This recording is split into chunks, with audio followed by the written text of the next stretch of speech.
All right, welcome to the show, ladies and gentlemen. Sorry for the mishap. We're back with week 3 of the clipboard with myself, Coach King. I got my man Dave from the 2K Zone, DJ 2K.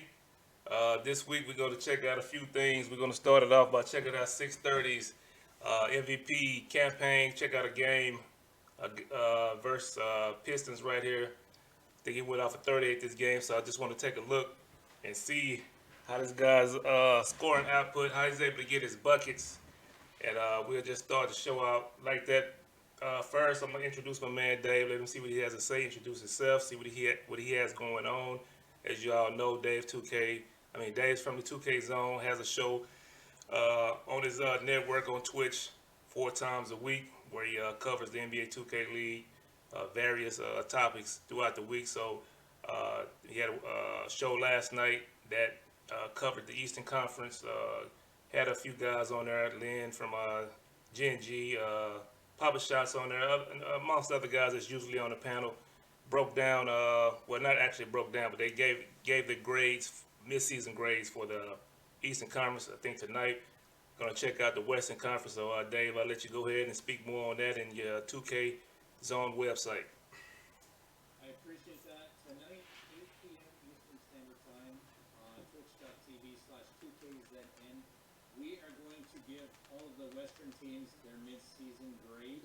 We did the West or the East last night. Tonight we are doing the West. And Coach King, you are able to join us tonight, so you're going to be part of the panel of 5 or 6 of us, and we're going to go through each team in the Western Conference and give them a mid-season grade from A all the way down to F. And in primetime Scott's case, F minuses. So, join us. We look forward to that tonight. We look forward to having you on part of the show, Coach King. Most definitely, I will be there.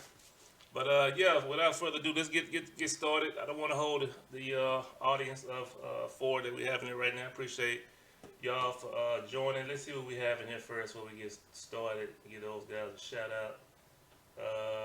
We have my man brother Kills in here. We have Cash Kelly 93 in here, and King Reacts in here. So appreciate y'all joining. That's all I see on my end. I don't know if I'm missing anything, but that's all I see in here right now. So we'll start it out. Like I said, we start out with 630 rookie campaign. Pacers drafted 630.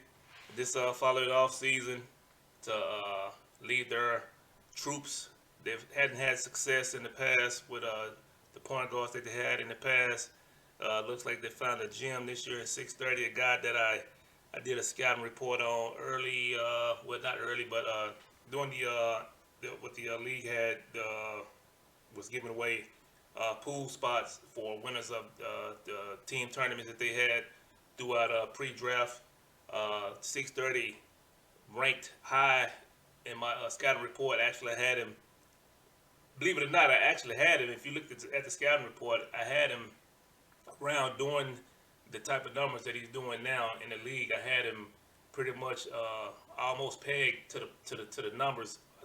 During the pre-draft, he shared the backcourt with C's, and they both split usage rate. I think they both was ranked like 23.5, 23.4, 23.5 usage rate, and was averaging like 20 some points a game with that usage rate. They both handled the ball well.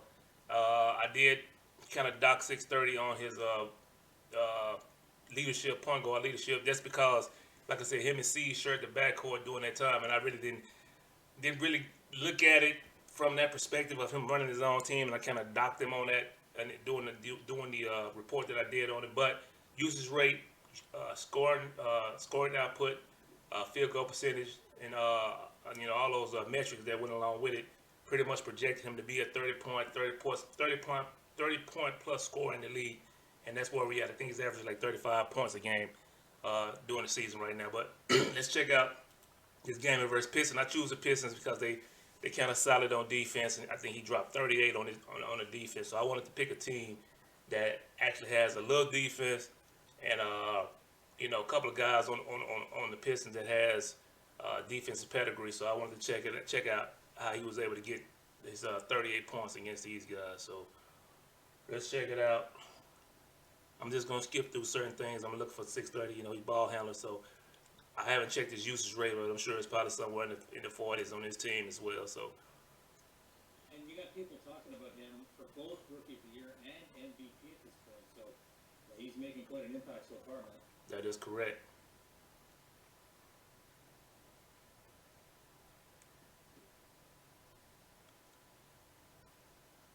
We saw right there in that last when he tried to shoot, got the crab, but he just didn't hit the shot right there. So that's one element of this game, and it looked like he doesn't need much space to take a shot. Whenever he feel comfortable, or I think he has enough space, or got the blinders going, or the crab, he will take that shot. Let me, like I said, I just really want to check him out on offense. I really want to look at where we at, 440. All right.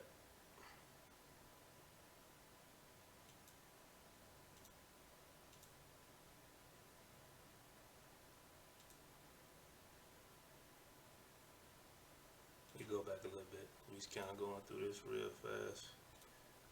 Do the Pistons just take the ball out through the whole game, or what? What's going on? All right, here we go. All right. Usual pick and roll situation. Carry slide. As I said earlier, right there, we see the crab. Like he loves to get that crab situation going.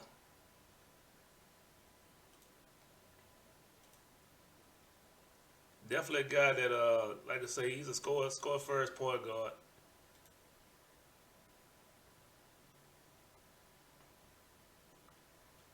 See what happens here. That's a steal.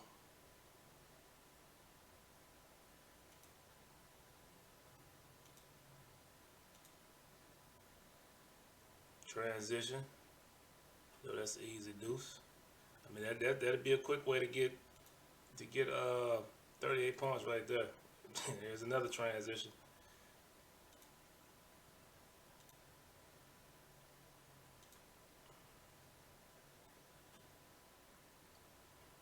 Man, these guys it's 10-5. These guys constantly taking the ball out of bounds. That only means one thing. All right, here we go. 2:28 on the clock. Let's see how they work. See, we're trying to figure out what his specialty is here. How he likes.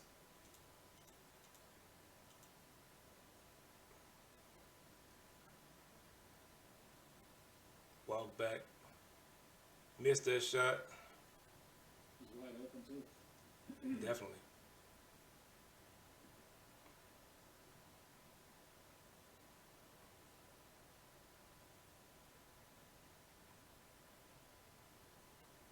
If he'd hit that shot, I would give him the MVP right now.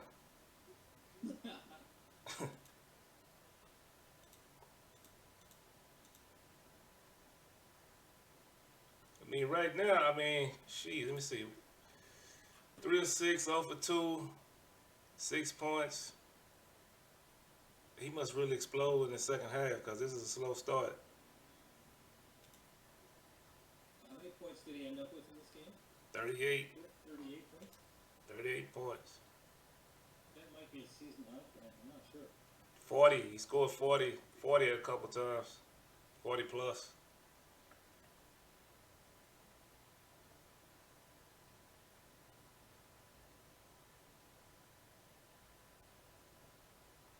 Reset.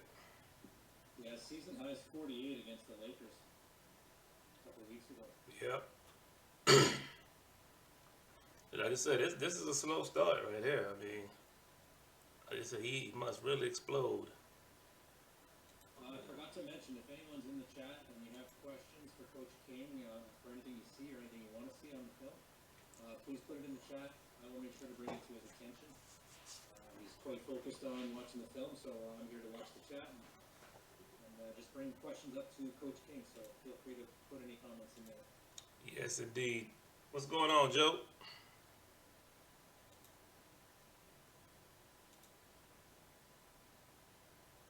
I think Joe's just coming out of the Twitter Spaces with Josiah and a few others, so that was interesting to hear. For a few minutes before I had to duck out and get ready for this. I missed that. The space, So, yeah, you missed the spaces. mm-hmm. So that was a steal. Went right back out, came back in and got that dunk.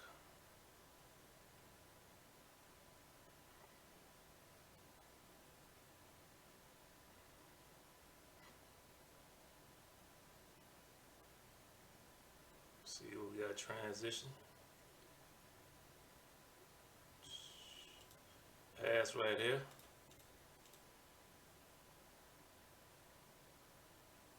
Hmm.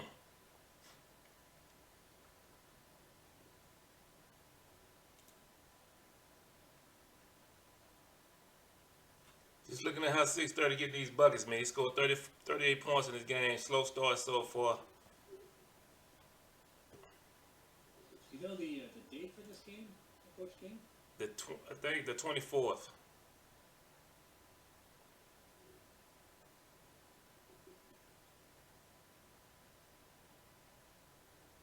They played on the 24th and the 26th last week.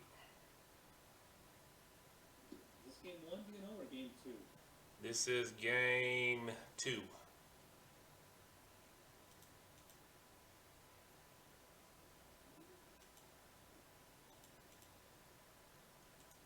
Well, you can definitely see. One thing that I see about this Pistons defense, for this whole possession, they pretty much was in a traditional 2-3, which meaning two up top, lane line extended up to the slots. These both sides of the free throw line up beyond the 3-point line, what we call a slot. If you go back a little bit, you'll see. Usually, you'll see this defender over here guarding the hash, but so much of a threat that they want to close everything, all this area up top off. They want to close it off to try to keep him from scoring. I'm gonna go back just a little bit so you can see what I'm saying. Usually teams, they usually stay. You know, this guy usually goes all the way with this guy, but you see how that emphasis is. Well, they just that's a traditional 2-3. They're just up top trying to take away everything up top. Which I mean, real life 2-3, we know the design to keep the ball out the paint, but they use it to keep keep him from scoring up top. I got a question for you, Coach. Go ahead. You got 630s. You know, he handles the ball about 95% of the time. Swizzer's at the sharp. I don't know how much of a ball handler he is. How much do you think that could affect them down the road? Like teams will be able to key in on 630 if we know that Swizzer is not so much a ball handler. Like the T-Wolves, you got Baron Shifty Kai, and they can both handle the ball really well. How much do you think this is going to impact them down, coming down the stretch? 630, he's such a dynamic scorer. I think that he's able to just get the shot that he want to get. I mean, I think that's what differentiates him from a lot of other guys. As you see him, these high scoring outputs. This is my first time really just deep diving into him right now, and I want to get through this game so I can see all the different ways, the crafty ways. You can tell that he's a crafty scorer. Like right here, that's pointed out earlier that the 2-3, they was kind of more in a traditional 2-3 to try to stop him from scoring up top. But as you can see right here, he was able to get past. I don't know if teams scared of the guy or not. I mean, because his scoring impact is just so robust. Like as you see right here, you see Pexar. I mean, I don't know why he jumped right here, but he just jumped out of position. He got to a spot, Green, right there where they really trying to force him away from shooting up top and from getting to the spot that he just got to. And if he's able to will his way to where he want to get to the floor, get to his spots, then I mean, having not having a secondary ball handler that like most of the other teams have. I'm not saying Swizzer can't do it. I think it's just a matter of they understand that 630 can score at will. There's no need for Swizzer to get involved like that, unless he has to. Yeah. But just being a spot up and just being ready to catch and shoot, I think. We'll see how teams play them as the season progresses and playoffs outcome. I know how I would scheme against it. I would force a ball out of his hand, and force somebody else to beat us, especially if that's the way they're gonna play throughout the season, and then get to the playoffs, and then they haven't really been tested in that area. I would test them in that area. Coach King, Joe's saying my mic is low. It's turned up all the way at my end, all the way up. It's maxed out, so I don't know if there's anything you can do to change or increase my mic at your end. Let's gonna change that, but let's see if we can do anything here. Mic settings.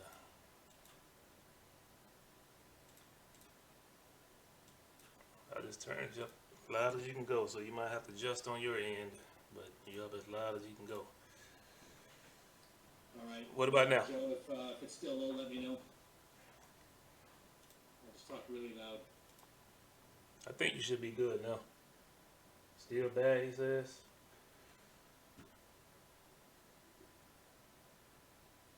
All right, I'll just hold the mic up to my, how's this? Is this better? Just hold the mic up to my mouth. Feedback, Joe. Feedback, Joe. Keep speaking. Keep speaking. Testing 1, 2. Is this better? Holding the mic up right to my mouth. Holding it up. Holding it up. Still bad. Still low. Wow. Still low. Maxed out at my end completely, and it's held right up to my mouth. There's not much more I can do at this end. Sounds like I'm far away. I am far away. I'm in freaking Canada.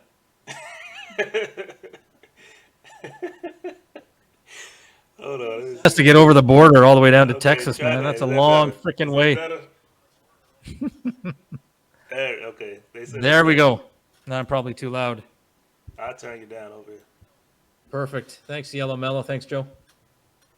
So we good? Everything good? Everybody good? Yeah, we're good, man. All right, 6:30. Had a Ask whale for of it, a Joe. game here. You asked for the mic to be turned up, so we thought we would blow your ears away a little bit. All right, continue. We'll continue here. He was 16 for 27 in this game. 5 for 11 from 3 and 38 total points. Great game. That's a lot of shots. 27 shots. That's a hell of a lot of shots. But hey, we know that's his game. They trust him to lead them to the promised land. And I would say so because the rest of the team combined, Coach King, 21 shot attempts oof, combined. So 630 outshot, had more shot attempts than the entire team put together. Mm. So really, if he ain't scoring, then they're not winning. yeah, and I'm looking at how they defending this, and it's like I don't. Let me bring it back.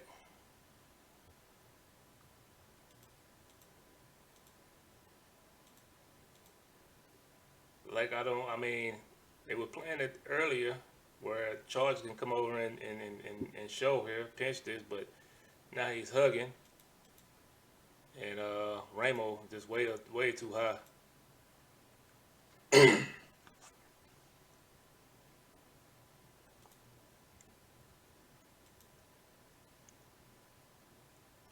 Got bags now, so you know he probably gonna try to go crazy now.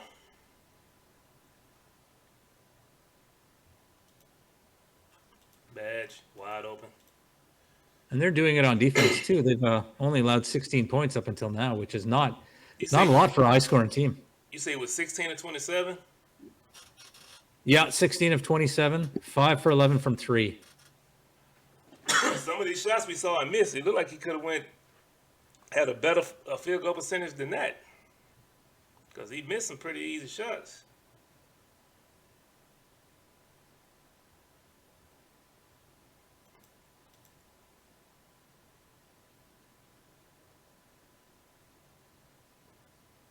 There goes Lena. Yeah, there you go. So we've seen him scoring. Let me see, Lena, Crab a couple times, Dunk Just a hit few the times. fadeaway. So he's definitely definition of what you call a 3-level scorer. He don't have a problem with scoring at any level of the court.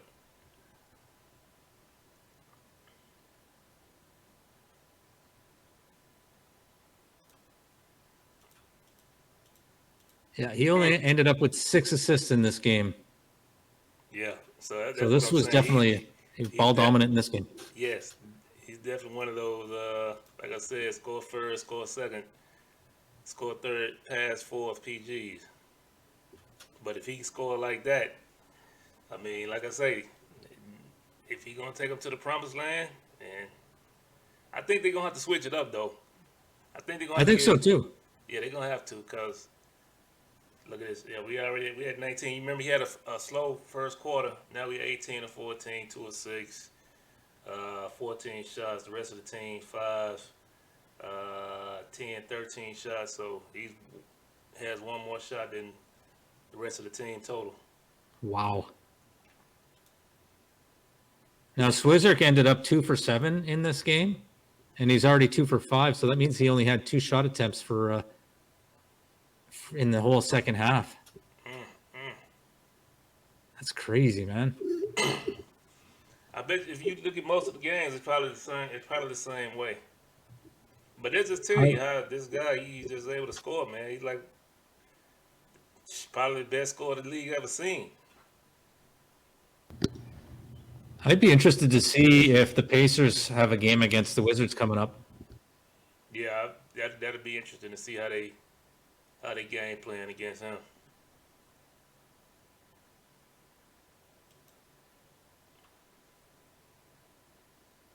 Let me see. Let me see. Let me see.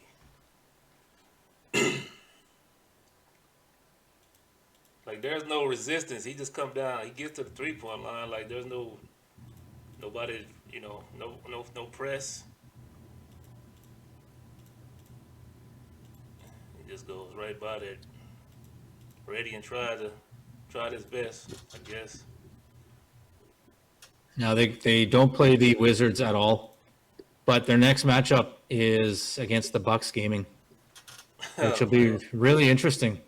He might drop 55. I don't know, man. I'm sensing a turnaround for that Bucks team. I think I'm alone in thinking that, but I think you might see a different team. With your prediction last week. Yeah, I forgot. I didn't want to bring that up, Coach King, but That's fine. I rubbed it in enough. All right, so this right here, he's good. A lot of point guards, this what they look for right there. So he dribbling, he get the animation. His animation right there. And all he needs is that little space. So Yep. My God, eh? He does not need much of an opening to hit that 3, man. That's for sure. at all. You see some guys struggle with that.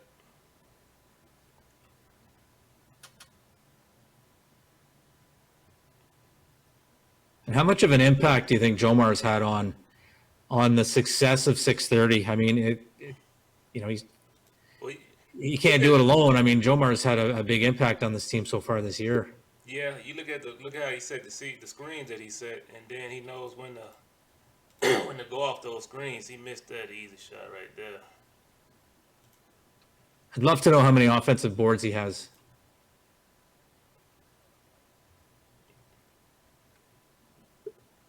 I mean, it helps, I know Joe more talkative too, so then he's setting good screens. That should have been a bucket.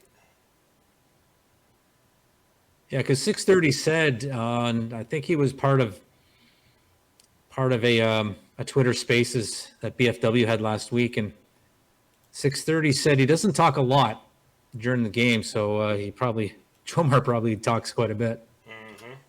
And he said Wolf talks a heck of a lot. Right. But those are two guys, that's in the pick and roll, so that's natural that they're gonna do most talking on defense. And I bet, like I say, I bet Jomar does a lot of talking on defense, offense as well. Probably saying, when he's gonna slip. Probably lets him know when he's gonna slip. I wouldn't be surprised if he, probably good like D. the coach on the floor for the offense and the defense. I wouldn't be surprised. And Lavish can get pretty vocal too, or at least in his B5 days, he was quite vocal. Right. It's a vocal team. That's always good. Always good to have a vocal team that talks on, especially on defense. A quiet defense is a bad defense.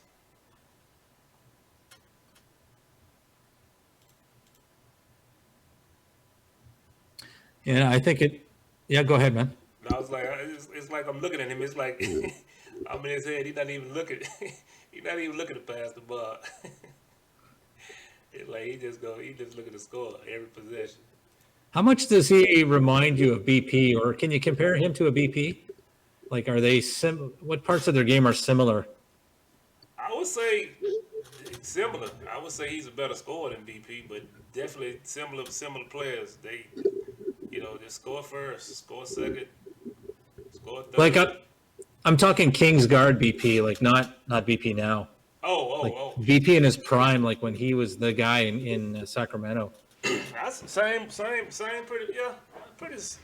Ain't it? BP, BP's been BP though. It's same. I mean, just one of those score first point guards. That they got blinders on for real. They got their blinders bashed for real.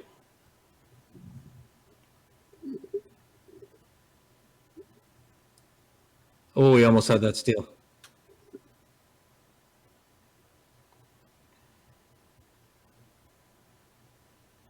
Got a little press action right now, so let's see. That's what they should have done all game long. At least take some time off the clock. Try to force him to work deep into the shot clock instead of coming down and taking quick shots. See, that's a good defensive possession right here. He got to put something up that he's not going to want to put. Speed burst. Jesus. So that's what I'm saying. If he can do that, man, like this is tough. That's tough. He looked like he just stepped back, planted his foot, and just took off. Like that's crazy right there. You see? The corner cut off the middle there once, and then he went back to the corner, and then looked like 6:30 was just trying and waiting for the right moment to just speed in there and get the dunk. That is crazy. Like if That was an insane dunk. If he can do this like every game, man, it's just gonna be tough.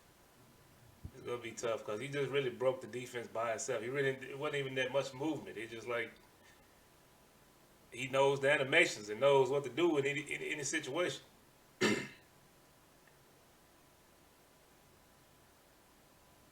Which can be scary.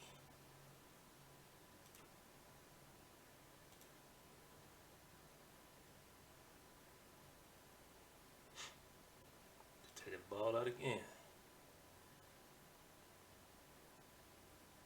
That's how you get an assist right there. You're not getting him in the half court.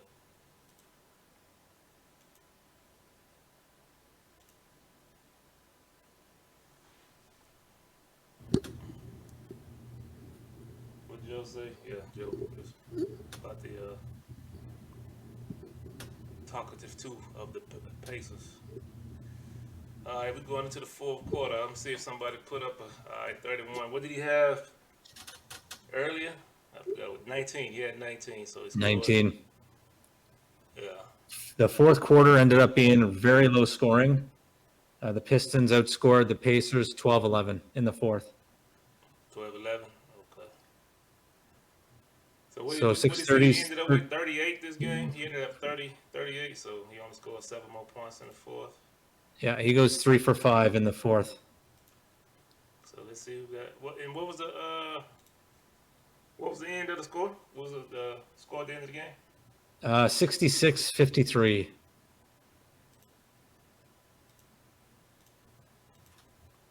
All right. 64-53. Okay. Yeah, so 6:30 scores 7 more points. All right. Let's see who got the rest of them then. See if He gets a 3 and 2 assists. twos. How many assists he get?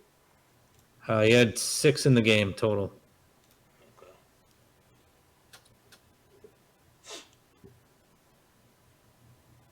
Which is extremely low for a PG in this league. Exactly. In a game, most PGs get 10, 12. There go one.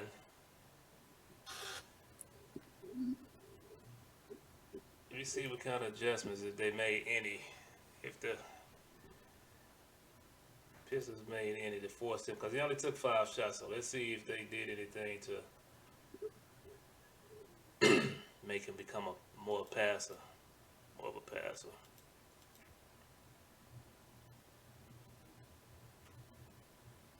That looked like there was Oh, that's a nice play.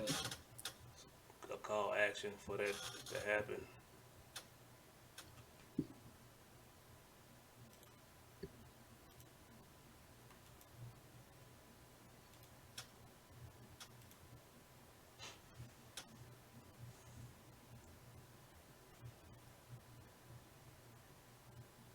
He got charges all over him.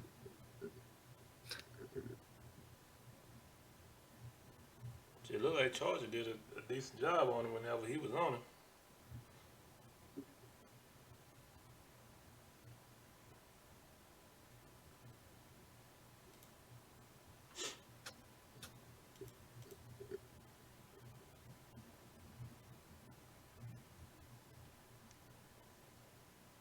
Let's go back and look at this right quick. He was virtually triple team there at one point. He had to lock the center and the corner came up. Yeah, right there. Had 3 guys virtually around him. Just patient. He missed 2 guys jumping. It's a makeable shot. But it's just, he patient, man. That's Hey, we got Grandpa Bash is in the house, man. Grandpa Bash is everywhere. Welcome. Good to see you, man. He's everywhere, man. I love it, man.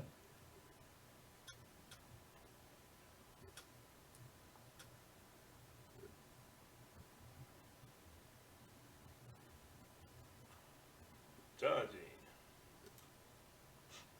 Yeah, good call.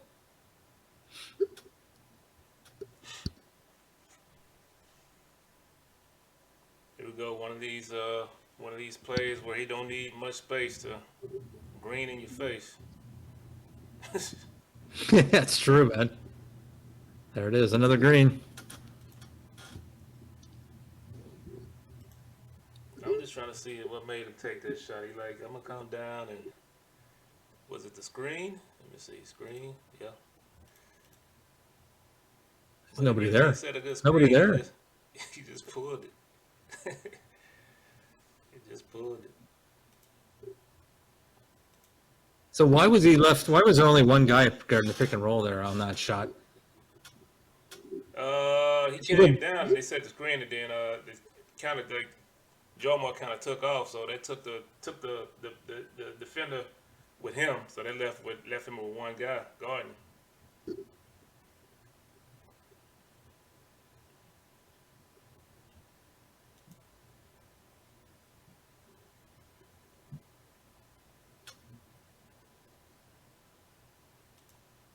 They probably say, "Man, just stick to shooting the ball. Don't worry about that." Exactly. It's a good pass. Oh, it's a good play.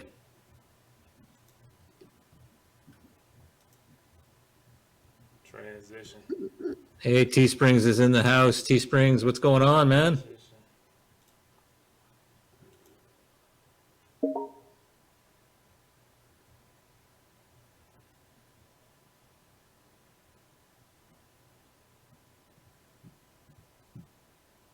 Seven on the clock. 6 on the clock.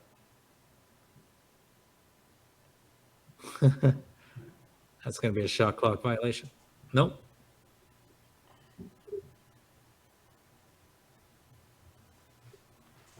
So yeah, I mean, where we at? 38. He's at his 38, so he's not scoring any more points. But yeah, That's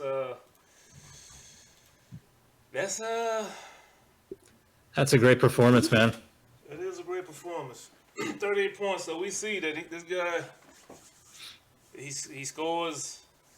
He's a high usage rate player for one. What is he averaging on the season in assists, Dave? Assists. What do you think it is while I'm looking it up? Can you take a guess? 8.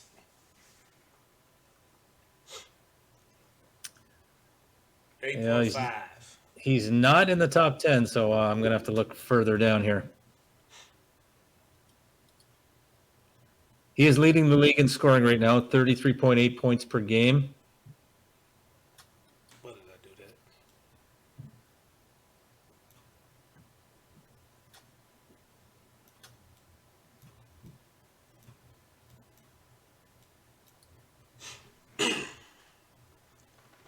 We're going to get into this T-Wolves, how they fumbled the bag against the Cavs last week. After Dave let us know what 630 is averaging assist-wise. Assists per game, Interested to know. 9.3 in the regular season, 12.8 in the tip-off, and overall, the whole season, 10 even. So he averaged almost 13 assists per game in the tip-off, which is interesting. So 9.3 now. So It's come way down. it's not bad. It's not bad. Yeah, it's pretty good. It's what you say, middle of the tier, middle of the league, middle of the league. Yeah. So I think teams, I know what I would do against him. That's for sure. But we'll see how teams, able to kind of contain him. You're not gonna be able to take him out because he put dribble combos together really good, and he can get to the mid range, and he know how to read the screen animations and his animations in general. So it's gonna be tough to stop the kid. But let's move on. We're gonna check out the Cavs T-Wolves game. Sorry, Joe. If you know, last week the Cavs hasn't had a good season. T-Wolves, I think at the time, I think they had the best or the second best record in the league. I think percentage-wise, anyway. But I think overall they had the best record. I think Grizz had the best record in the league. I think they were 7-1. When these two games were played, and I think T-Wolves was like second in the league, but they ended up losing these two games to the Cavs. I didn't get to really watch the games live because I was really busy, but I was kind of peeking in and out on them. And I do recall, I forgot what game it was where they went to 2 or 3 overtimes. What game was that, Dave? Triple overtime. I believe it was game 1. And So, game 2 even went into single overtime, but I think it was game 1, triple OT. yeah, I do Insane. remember. I think I remember hearing him miss somebody missed it. Was it Kyle Barrett missed a wide open 3 in regulation or something like that, or one of the overtimes they could have won. But yeah, you remember what happened in that situation, Dave? In which one? The missed shot? Yeah, when I think it was it in regulation or was it one of the overtimes where they I think both teams missed a shot to win the game in one of the overtimes or regulations or one of that. But we'll check it out, gloss through it. This segment right here, we'll have a graphic next week or next time where we call this the fourth quarter or the second what I call it the fourth quarter or the last quarter, one of the quarters. But we're gonna check out how teams actually win and lose games in the fourth quarter. As y'all know, things transpire throughout the game, which accumulates to you losing the game. But a game can be won or lost in the fourth quarter. I mean, since that is the last quarter, of course, the last shot at a tied ball game, last shot at the end of regulation, buzzer beater that'll win the game. So things of that nature. We'll just look at how teams, fumble the bag or make the right decisions, crunch time situations to win the game. So I think this was a good game to check out since these teams did go to multiple overtimes. So let's dig into it and see what we have here. Start right here at the fourth quarter. We got 55-42, so T-Wolves are down at this moment. And we'll, since they're down, we'll look at their offensive possessions only until they catch up. So they go 9-point. Is this game 1, Coach King? Game 1. I think this is game 1. Yeah. So they got a bucket, and then they got a stop here. 3-ball, boom. So they're already shaving it off. We got a timeout, Cavs Legion. Call it timeout. Got an 8-point game right here. We'll check out a defensive stop. Let's see what they do defensive if they get a stop right here. How many stops they can get in a row Working on 2 stops.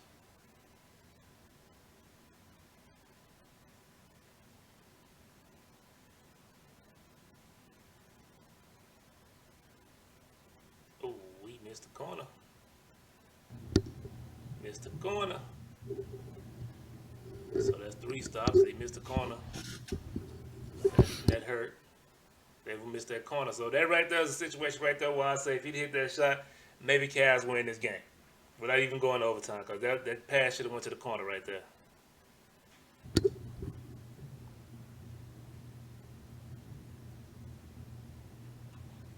So we got 3 stops. See if we can get three buckets in a row.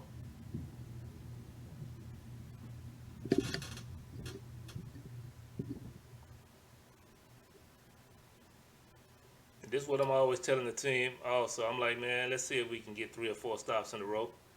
So they got 3 stops, 3 buckets. Wow.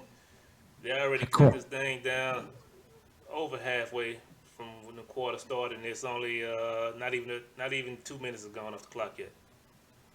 And then they Yeah, I got think a we steal missed. right there. Yeah, we missed a steal and a bucket right Let me there. go back on that. I think this is what they was talking about with the new patch. I think that's one of those things they talking about on Twitter and throughout the league with this new, when they patch the game, it made it easy to just go up and just knock the ball out of your hand. So, yeah, one of those things that they might have to try to fix soon.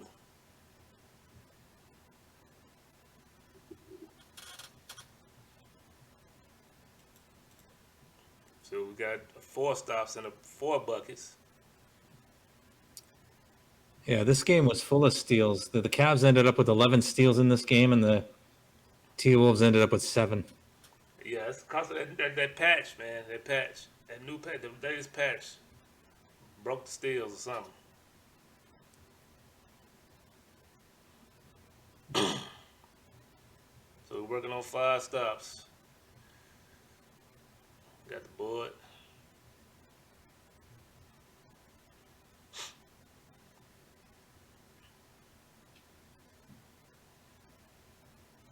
That's definitely a miss. So we got 5 stops. Chance to tie the ball game up or cut it to 1 with 2.5 expired off the clock. This is what you want to see in the team right here. Digging in, getting stops, getting back in the game quickly. Yeah, this was a big fourth quarter for the T-Wolves. They outscored the Cavs 25-12 in this one. 5 stops, 5 buckets. Cavs haven't scored one point in this quarter. So another steal. They haven't scored 1 point, ladies and gentlemen. 1 point. 3 minutes gone off the clock.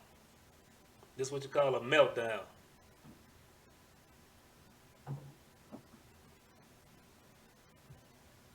T-Wolves got all the momentum in the world. There ain't no way they should have lost this game. No way. Yeah, No this way. honestly, this is they should have swept the series. They had no business losing either game to the Cavs. Just Exactly. a couple of breakdowns at certain points of the game.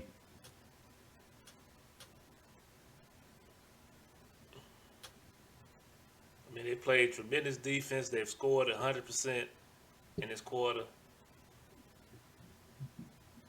And boom. We were that's what's that? 6 stops. I haven't lost count. 7. That was just an awful shot. Terrible shot selection. Were they down to the clock? I believe so. And that's Yeah. we can look at this play right here. It's one of those plays right here where we got good momentum, and then Barrett takes this shot like this is a momentum. The momentum is super right now, but this is a momentum killer. That's a momentum killer.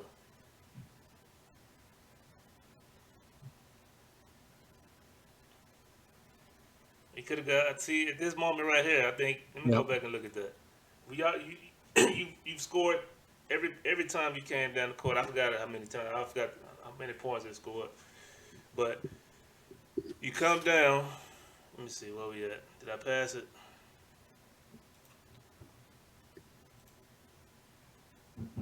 They scored 14 so far in this quarter. They had 42 points after 3 quarters. 14-0 run. We had a 14-0 run. We come down, and we have 16 seconds on the clock. This is what I was talking about the first week, where we were talking about T. Wolves come down and look to take the first shot available. This is a time where you've gone on a 14-0 run. You should just try to come down and just not milk the clock, but just try to take the best shot possible in this situation right here. You got the momentum. Like I said, 15 seconds on the clock. It's too early to take that shot. It's a bad shot at that because he took too long to shoot it for one. I mean, he got the crab, but he didn't shoot it immediately, which gave Fab enough time to time the shot. So you got to catch him off guard when you're going to shoot that crab like that. So let's see, 2:17. Joe said, Contable said he crabbed. He thought he had the crab. But Fab was like, yeah.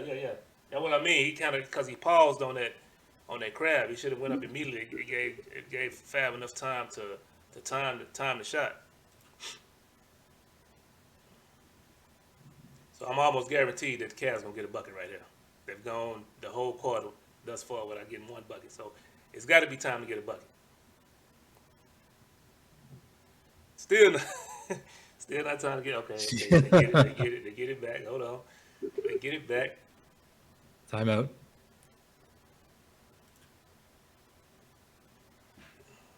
Possession still theirs, I think. What happened? Yeah.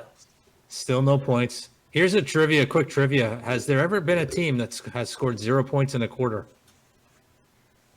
I would say no. The answer is yes. The Magic Gaming against the Wizards the Warriors Gaming Squad in season 2. The Warriors held them to 0 points in a quarter. Gee. That's the only time it's ever been done. Okay, so Cavs on the board. Almost 4 minutes gone. 4 minutes. Over 4 minutes gone. They finally get their first bucket in the fourth quarter. Let's see if that momentum killing shot actually. Okay, Barrett comes down. Green. Okay. Was that Barrett? That was Shifty Kai, wasn't it? Okay, that was that Kai. Okay. Yeah, I think so. Kai Green's that. So we got a 1 point ball game.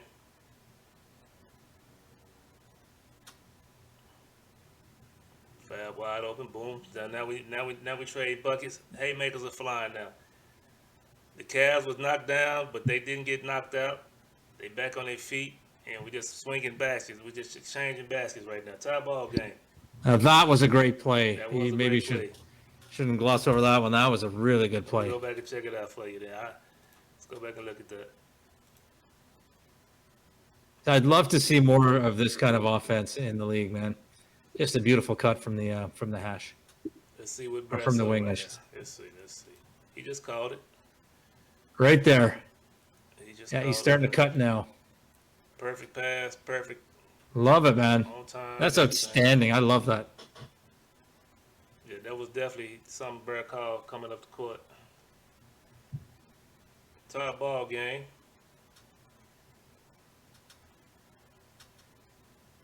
That's a slip money. Pass that. Ooh. He had it. You got to hit that corner, man. That's just why. Who is that? D-Law? Yeah. You got to make that pass. It's the second time he don't pass the ball to the corner. Like, you got to. That's a one timer right there. You got to touch that. Touch, man. So that's 1 minute Yep. and 1 second left on the clock. That's an opportunity right there where you can look at it and say, if you're going back looking at film, that's one of those reasons why we lost the game. Possibly. We'll continue. Well, sadly for the T-Wolves, the Cavs ended up winning the game. So Yeah, exactly. But if you like, you looking at film, that was one of those teaching moments for your players, and you're like, man, you gotta really read the defense in that situation and make the right play. Try to make the right play at all times. That was just a misread. Do better next time. Let's see right there. Triangle, which I call X out. Triangle X out. That's a good rotation though. He just got too far under the goal. yeah, and you got him jumping too. Mm-hmm.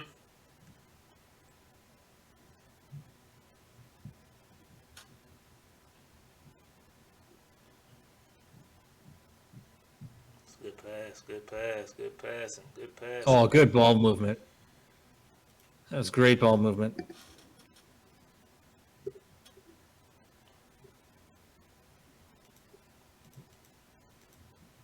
So this is what another thing that I always speak the word gravity right here. So Bear's one of those guys that has, and most point guards, I think I went back too far.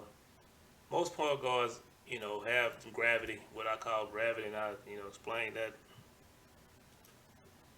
So, you take in a situation like this where you got a hard screen, Slaughter right here sets the hard screen, and then, of course, the on ball defender get kind of hung up in the screen, and then it leaves this guy chasing, and then it has no choice but the center to step up. So you're taking two with you.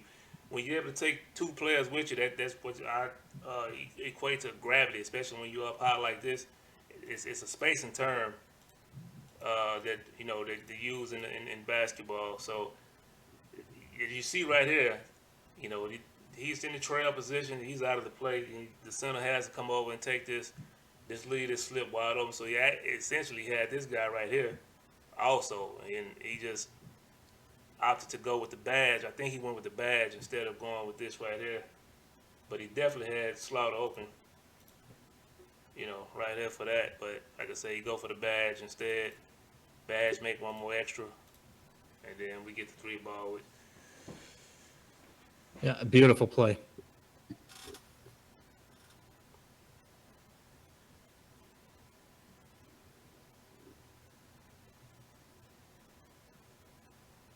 And they come down and get that, and we'll see what happens. Let's see.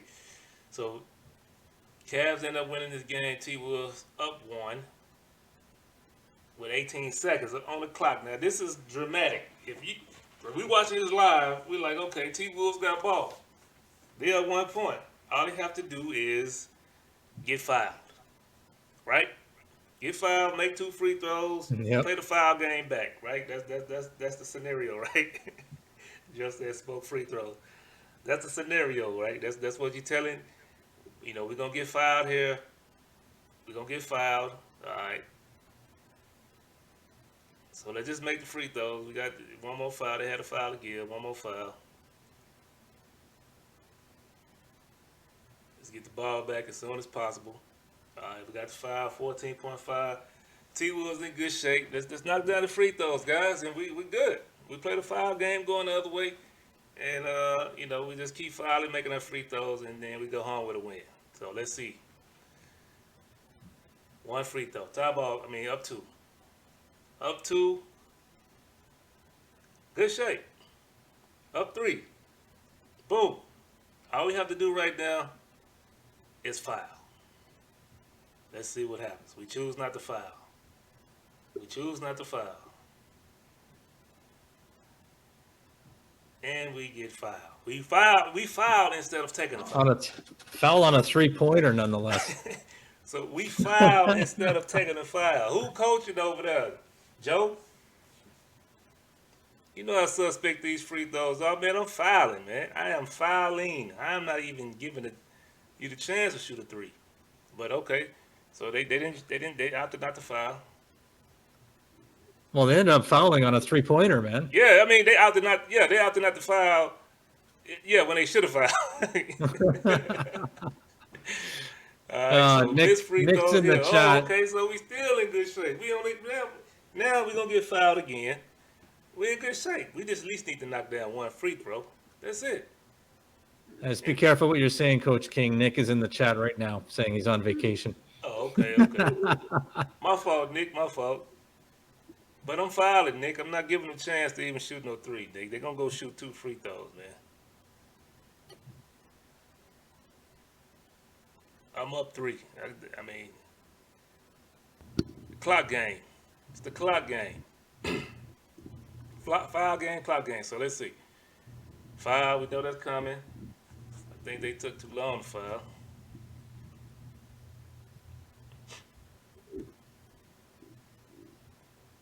All we need is 1 to breathe a little bit. 3. Woo! We missed the first one. Now we tight. That's not good, man. Now we tight. Okay, we make 1. Good. Okay. So right now we just got to play good defense. I This might is the foul. play, man. This is Oh the man. play. Go back and look at that again. Let's see what Fab saw in this situation. Okay, so why we not up on this? Why we not up? Why we not up?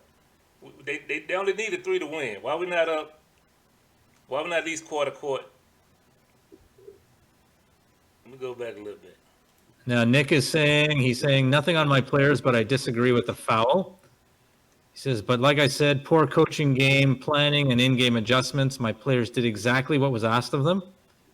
But I'm Right? going to go back to where I'm at just, but I'm going back to where I'm at. Just wanted to stop by. Okay.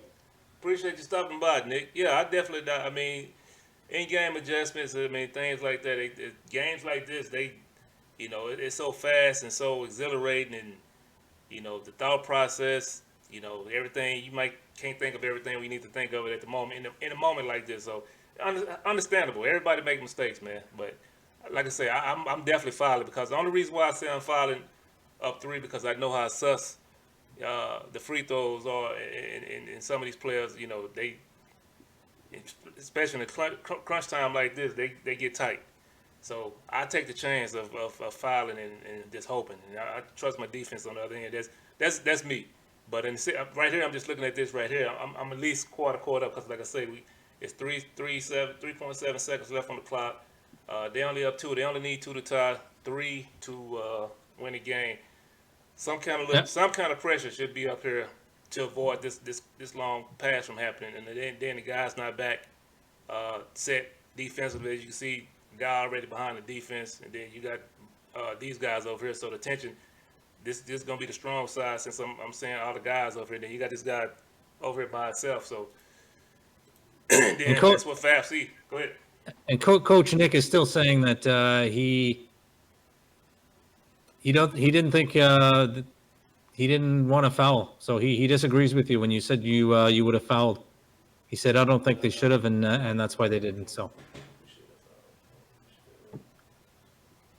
Okay, yeah, that's fine. That's fine. so it's coach's decision. He's the coach. That's the Exactly. decision they made. So Yeah, exactly. I mean, I'm not knocking you for it. I'm just saying that's what I would have done. I mean, that's your team. I mean, you control of what you do, So you thought that was the right decision. So that's what it is. But like I said, when I don't know if you was first came in here earlier. This is just the fourth quarter. There are other things that lead up throughout the game that causes teams to lose games. It's just the fourth quarter, and this is where what most players, fans, gonna remember. This is where you lose a game at. I mean, possessions like this when you're dealing with 2 and 3 possessions, and the clock is coming down, and then the mistakes made or non-mistakes are made, which determine the game. So definitely not putting this quarter on. But you did come out and score 14 in a row, got back in the game. So I mean, guys did do a lot of things in this quarter to even get in the position that you're in. I'm just saying, what I would have done coming down since we fought so hard to get back.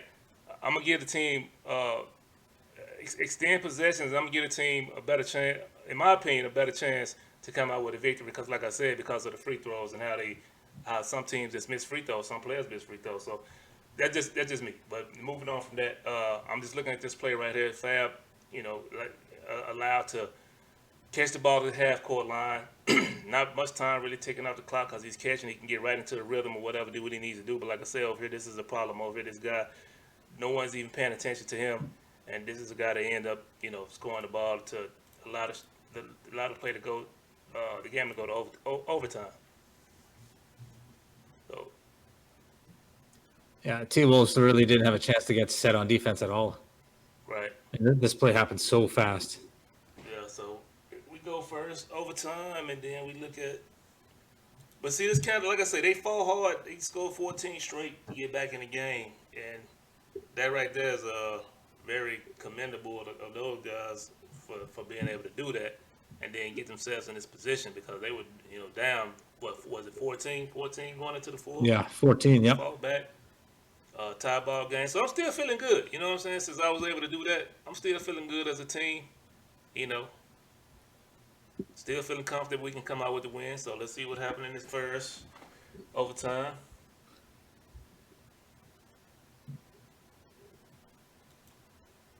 And I can only imagine the scenario. I mean, when you look at the where the T-Wolves play, I mean, you got 6 guys sitting around in a circle, and I'm sure that it was mayhem and everything's happening, and you got to make a split-second decision. It can't be that easy to make a decision like that. But I love that setup, by yeah, the way. I love how they got yeah, that it's set pretty up. cool. Yeah. So we got 2 missed shots by both lead guards to start the first OT off. We got the switch right here. Fab could take advantage of that, but he's hesitant to do whatever he want to do. Take a bad shot. I want to go back and look at that. It's one of those possessions like we looked at earlier when we saw D-Law 2 times miss the pass to the corner. Then we saw Barrett take that shot at the top where he got Crab. He should have shot it a little early, but the shot got blocked. This is one of those situations right here. But like I said, hindsight, we know the Cavs won, but this is one of those situations in the film room where you're looking at this is a shot right here. So this is a shot. So we don't take the shot. Instead, we go in and take this shot. Yeah, he was wide open. And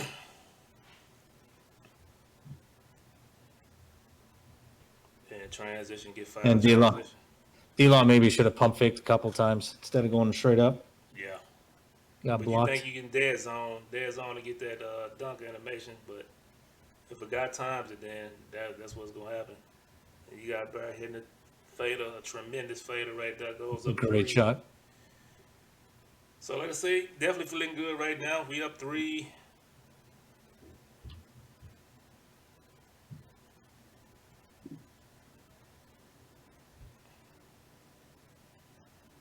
Slip action, kind of late. Still gets the bucket. It's a great pass by Strainer. Grandpa Bash, we are seeing your chat. What did he say? You lose games by bad plays and mistakes, right? Yeah, absolutely. But hindsight's 2020. It's the easiest job in the world is being a critic. Exactly. So The moments are tough making decisions in heated moments, man. Yep. All right, so Cavs get a stop right here, back in transition. 1 possession game to go up 1 point, 1:23 left on the clock.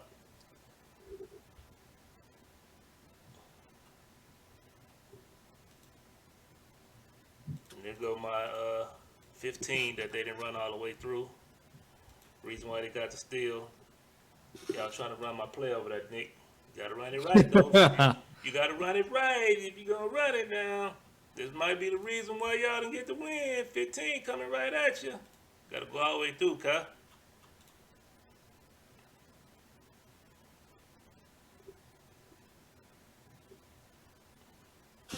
No, thank you, Grandpa Bash. We appreciate the continued support, man.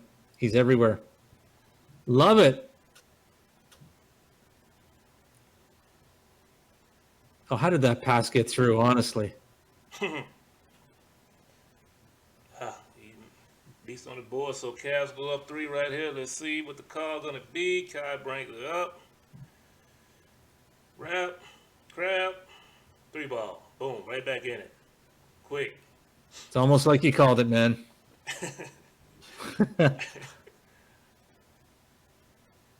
Let's see. Turnover, good D. Timeout. I wonder why we call the timeout right there. Nick, why we call the timeout right there? I appreciate that. Grandpa Bash saying he loves your show, man. Thank It's, you, Grandpa. a lot of Baz. I knowledge, appreciate man. you tuning in and support, man.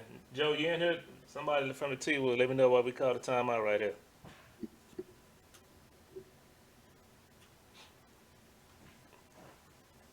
Maybe I can find out. Let me see what happened. Let me look at that timeout. Let me go back and look at that timeout. Now, are you saying this is not a good call and not a good timeout?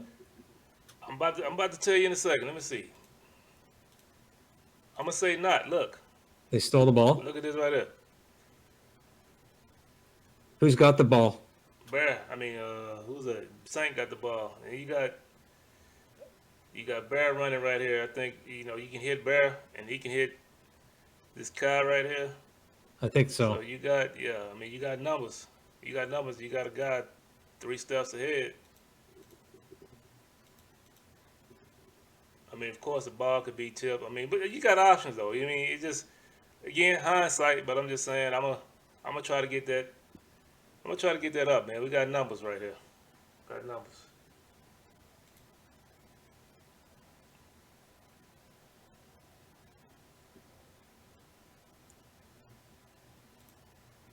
Learned a lot of lessons. There's no way to know who called the timeout, eh? Thank you for your input and experience. You're welcome, Grandpa Bass. Appreciate you for tuning in. What you say, Dave? There's no way to know who called the timeout, eh? Nah, There's nothing on the screen that would tell us that. no sir. So we get in, boom, offensive set. Like maybe it wasn't Big Saint who called the timeout. Oh man, that's just a misread. Oh, I thought he was going to Bear there on that play. Exactly. Went to the corner instead. Ball was stolen.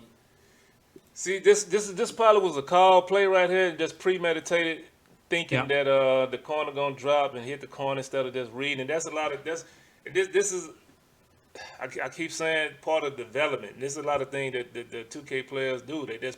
They'll call a play, and it's just a premeditated, a predetermined thing that you're gonna do in your head instead of just actually reading the defense. And this is a prime example of that because there's no way that you don't hit Barrett right there. There's no way. But like I say, premeditated, predetermined call or predetermined pass. Cause he thinking that boom, I'm gonna get this guy to drop on it, on this hash cut, and he doesn't. So you just gotta read it, man. You just gotta read. Just read it instead of just saying in my head, I'm gonna do it. You gotta read it. Stupid question.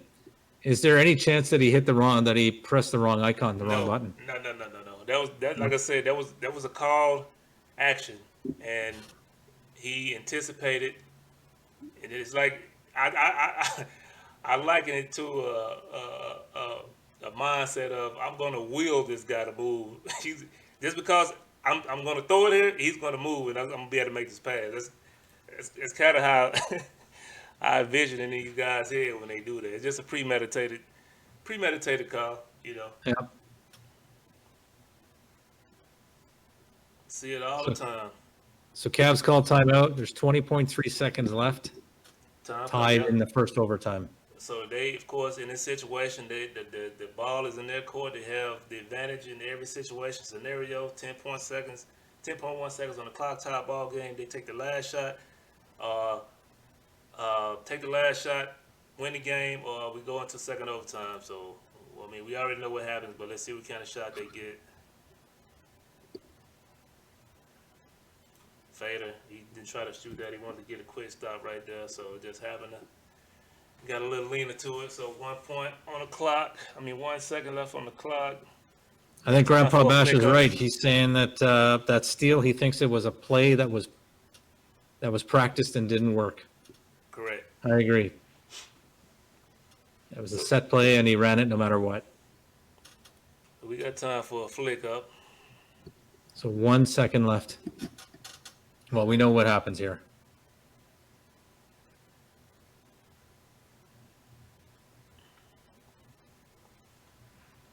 Flick up, then pay off. Yeah. All right, second overtime.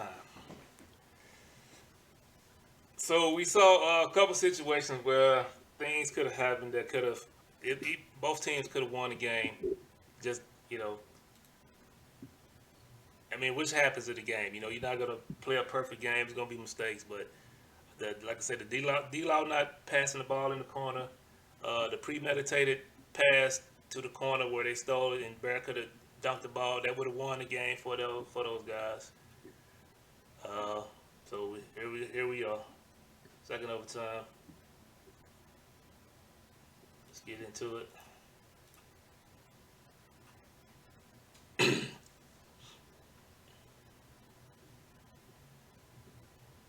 Strainer with the ball, let's see. Too much time, 4 seconds. He's not able to do anything with it.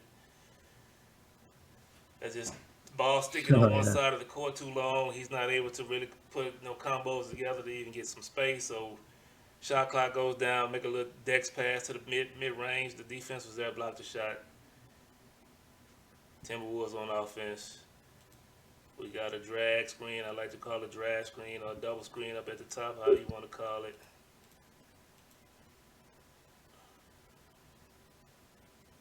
Double drag.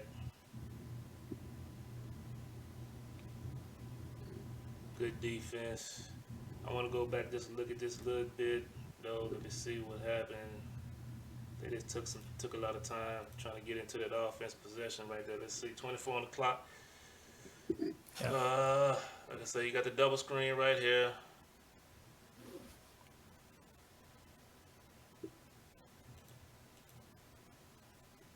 Maybe that's part of the play. I'm gonna ask why Bear passed it to Slaughter and then got it back, because that's wasting time. But maybe that's part of the action that they running. They don't get anything out of that. So that's a situation where you call a play and it backfires.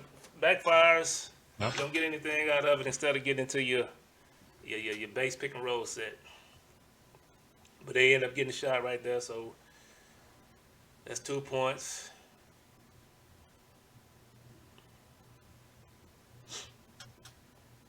Wrap.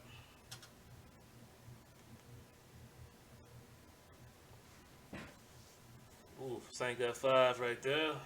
I don't know if he gets his 6th. I think he played with 5 all the way through without getting a tech. Let's see. Paint.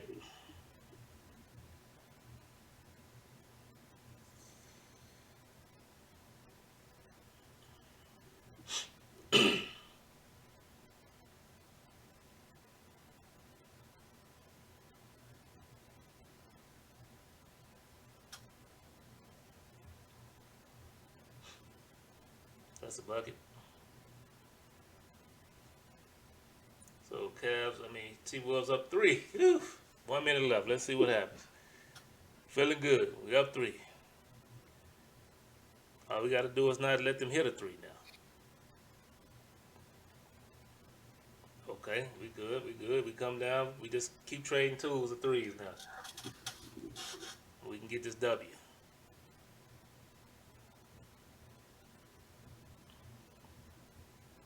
Whatever we do, we're not trying to turn the ball over, though. No turnovers. All right, let's get back. 3 ball. Well, 4. Feeling great right now. Nice. Feeling great. That was all because of Slaughter's offensive rebound on that one. Yes. Credit to him. So no 3s. I'm saying no 3s, fellas. No 3s. No 3s. Okay, cool. We let them score too fast, though, but that's fine. No 3s. We're in good shape. No turnovers. No turnovers. No turnovers. Take the best shot you can. Make a little clock if possible. Best shot, no turnovers. All right, we're 7 seconds. Okay, we good. That's fine. Let's get back.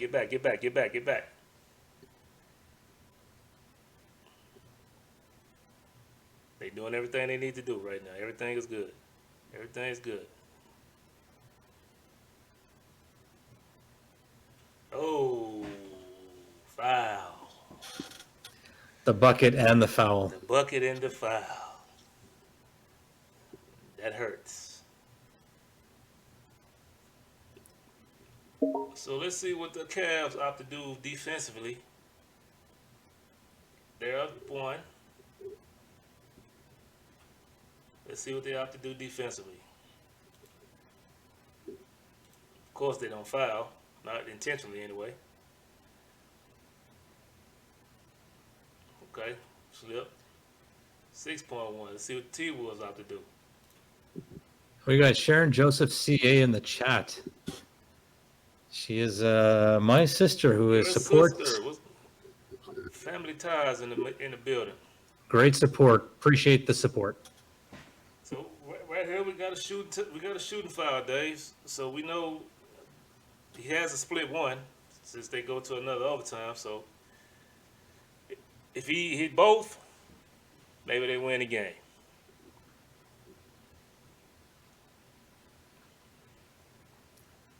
So you missed the first one, and now you are just squeezing that controller just that much tighter, knowing you have to hit this.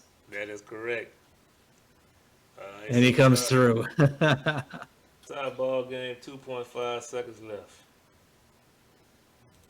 Now, if I'm not mistaken, the shot that the T-Wolves take here was really not ideal, coming out of a timeout especially. But I could be wrong, but we'll see. Let's see what they get here. Let's see what they get. Hold up. We didn't get to see the shot. Let me go back. Wait, what happened? I went too far. Here we go. 2.5 seconds left on the clock. What can we get? We got. Oh, why we take that shot?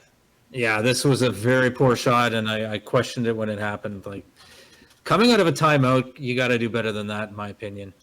Yeah, you have 2.5 seconds left on the clock. Let me see.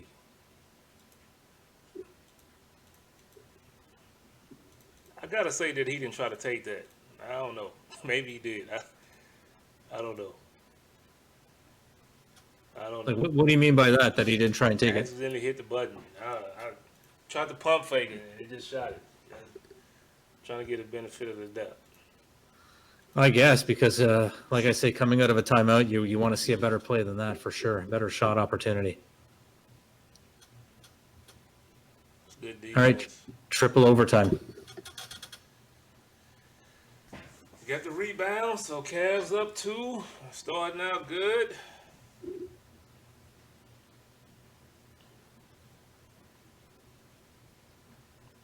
Good switch. Why is he jumping? Don't jump, fella. Don't jump. They jump a lot, man. The Cavs jump a lot, or they did in this game anyway. Yeah, that's something he got to work on, that jumping. Big time.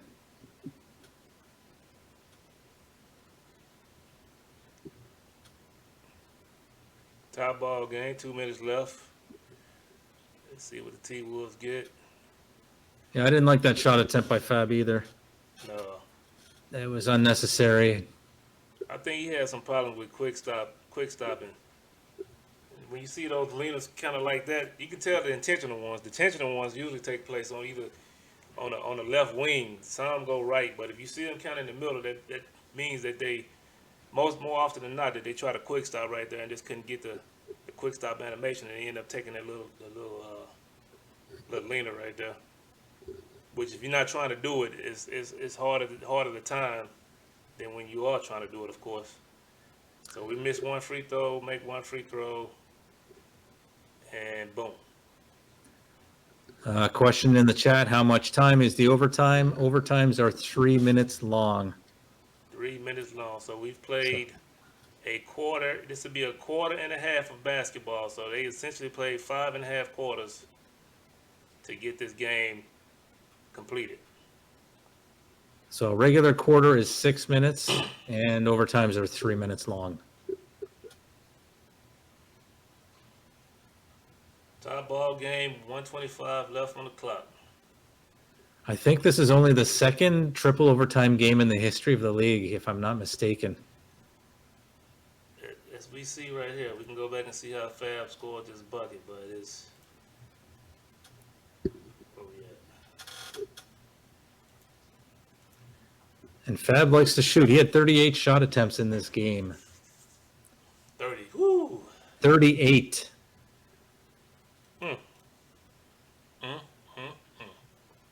Which again Right is more than the rest of the team combined. Right here we see him working the screen. He's just trying to find that animation. You don't have to find it because we got a jumper here. Another jump, yeah. You just can't jump right there. I mean, you just can't. You got to communicate that, call a switch, something. That jumping, you can't jump. I think that's one that broke the camel's back. We'll see. Another offensive rebound by Slaughter. I love his season so far. He's having a great season. Oh, we got a white that goes in. So we still here, though. We still here. Afro Fab comes up the court. Let's see what he gets. Dangerous pass. 40 seconds on the clock. Whew. That took some, Wow, what a drive, man. yeah, that took some cojones. D-Law. from the rookie to do that, because he, if he'd have missed that, they probably would have been up in it. Man, why you didn't reset that back to Fab? So that I took think they some. were running out of time too, were they not? The shot clock was running down. Yeah, it was, but he had a chance to reset it to him, but he just decided not to. So paid off.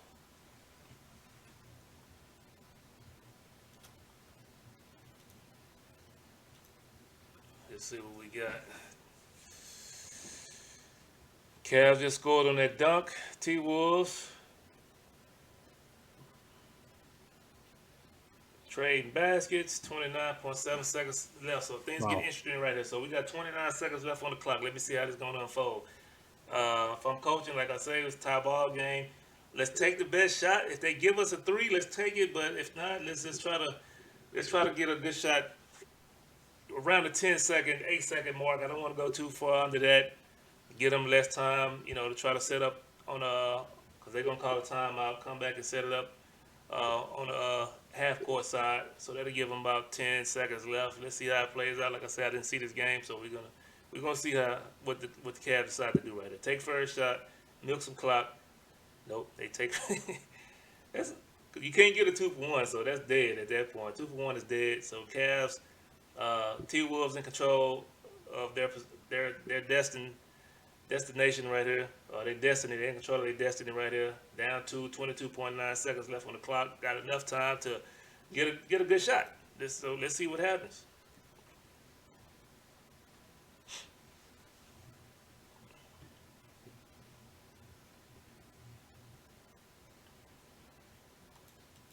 Slip.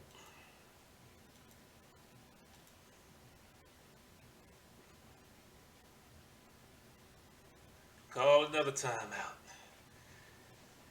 And I don't agree with this timeout either, for a couple of reasons. One, you have to. I mean, let me look at the defense. The defense is already kind of moving. You really haven't really moved them that much, but they move it. But now you definitely have to set up another half court offense. You got to get the defense moving. You only got 6 seconds left on the clock. It's just it's a tough situation to be in. Like I say, you may could have hit that slip right there. You don't want to make a mistake. You got the defense move. He passed back to Barry real quick right here. He got a shot, but this is He should have taken that shot. this is the game winner right here. If he hits Barry right here, Barry has a shot or he has the option right here, because you see this guy right here coming up to defend Barry. So it's just bad read. This is just a bad read by Kai right here. This is a bad read, because he should have passed back right here. He should have passed back to Barry. We got a wrap right here. Right here, he should have been passing back to Barry. Right here. Right here. This the game right here.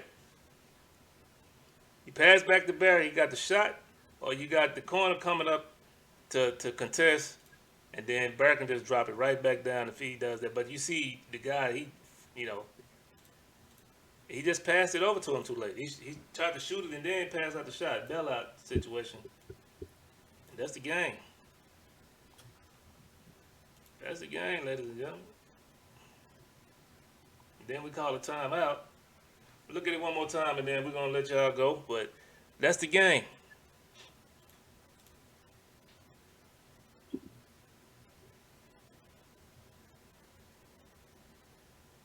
This is the game. Pass back right here. Boom. Boom. But you pass out the shot, you get the defense enough time to, and give them enough time to get there. Test.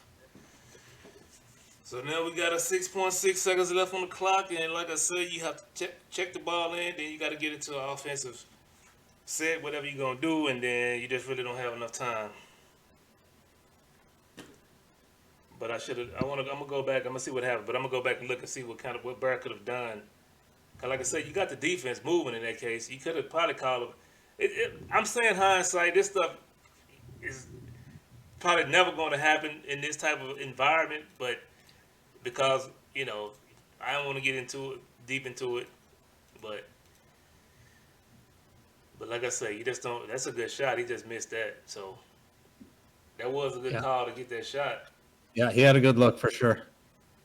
So I definitely commend him for that. So that could have tied the ball game up, but the opportunity was definitely missed with that pass back to Barry and then taking advantage of that situation over there. But hell, he got a shot to tie the ball game, but he just missed it. Which, pass, then you get right to the dead spot. Which that's a good call. It's a good play. Well executed. He had a good shot. It was open. He just He missed it. just missed it. Yeah. So yeah, I mean, that's that. It's one of the best games of the season, though. I will say that. It was so entertaining.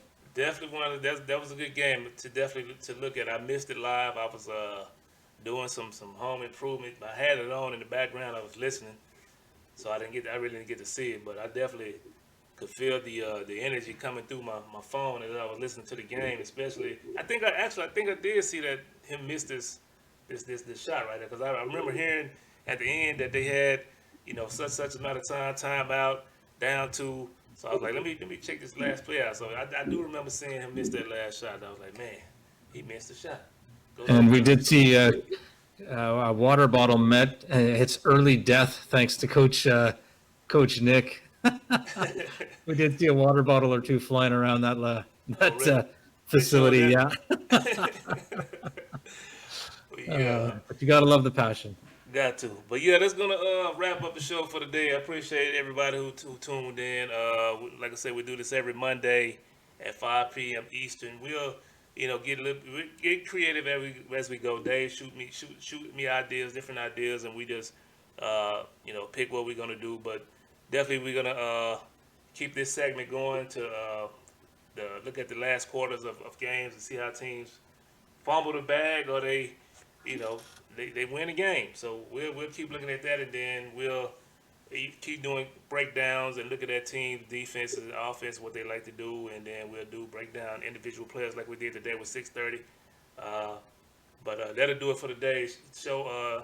You can find me at Coach_King5 on Twitter.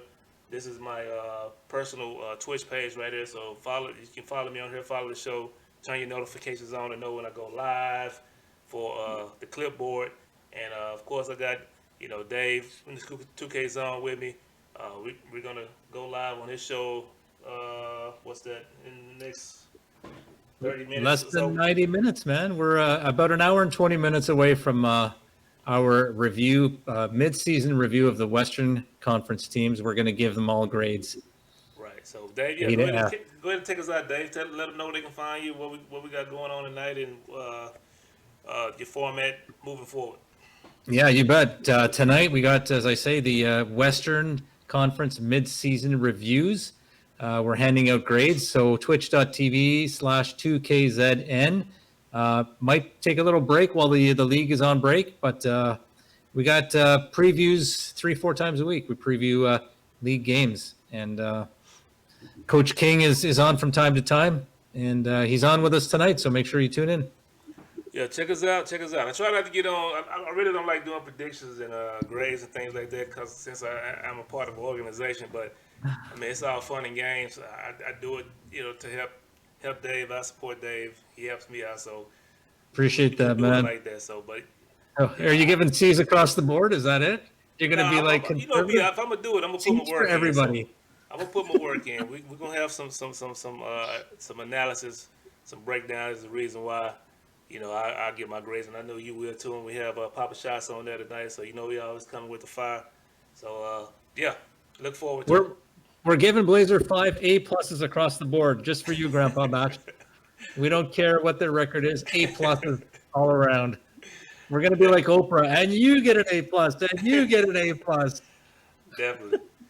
That works. So yeah, appreciate y'all for tuning in. Make sure you check out the show tonight. Check out the clipboard next Monday, same time, 5 p.m. Eastern Standard Time. And until then, peace.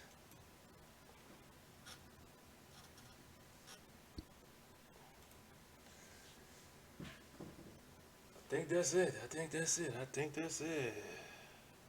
We are clear. All right.